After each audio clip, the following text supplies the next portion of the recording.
નમસ્કાર, હું છું રંજન સોલંકી। તો આપણે આ છે એક તમાકુમાં રિઝલ્ટ મળ્યું છે, તો આપણે પહેલાં તમને રિઝલ્ટ બતાવીશું।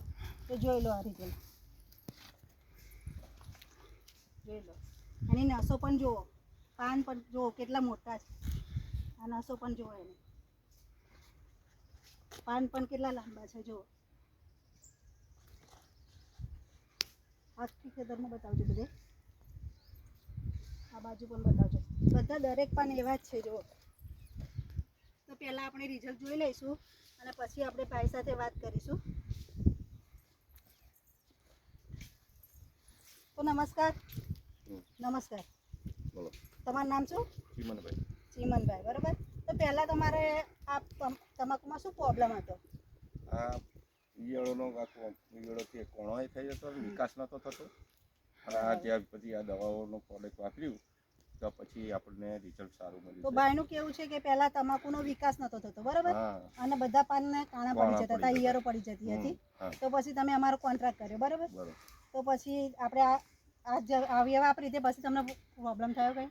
ના, કશો જ નહીં, પૂરતું રિઝલ્ટ સારું મળી ગયું। તો ભાઈને જમીનમાં ભૂમિ પરિવર્તન અને સોહેલ પાવર આપેલી છે, આ બે જમીનમાં આપેલી છે, અને આનો છંટકાવ કર્યો, આ જમીનમાં આપેલી છે। આ ભૂમિ પરિવર્તન એ ખાતરનું કામ કરે છે, અને આ એક સોહેલ પાવર એ બેક્ટેરિયાનું કામ કરે છે, બરાબર। કોઈ પણ ખાતર હોય એ એને મૂળમાંથી છેક ઉપર લાવીને એનો બહુ વિકાસ કરે છે છોડનો। અને આ છે ક્રોપ પરિવર્તન, અને આ છે પેસ્ટ ઓર્ગો। તો કોકડવાટ હોય, ઈયર હોય, એ બધામાં જો મોલો મચ્છી આવતી હોય તો આનાથી એનો અટકાવ થાય છે, બિલકુલ એને નુકસાન થતું નથી। અને આનાથી ફૂટ પણ બહુ થાય છે, આમ પાન પણ ફાટે છે અને લાંબા લાંબા થાય છે, એની નસો પણ જાડી થાય છે।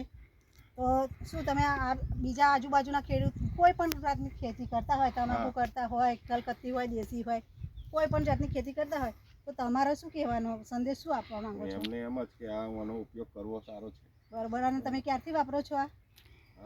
પણ આપણે તમાકુ કરી અને રિઝલ્ટ ના મળ્યું તો પછી આ લાઈન એ કરી, બીજી પ્રોડક્ટથી અમને રિઝલ્ટ મળ્યું નતું તો આપણી જોડે મંગાવી, બરાબર, અને એનાથી અમને 100% રિઝલ્ટ મળ્યું। બોલો, 100% તમે ખુશ? ખુશ।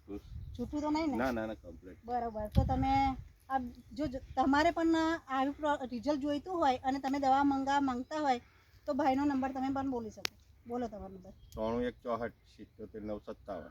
અને મારો કોન્ટ્રાક્ટ નંબર છે 9742403255। તો નમસ્કાર, થેન્ક યુ સો મચ, તમે ઇન્ટરવ્યૂ આપ્યા બદલ ખૂબ ખૂબ ધન્યવાદ।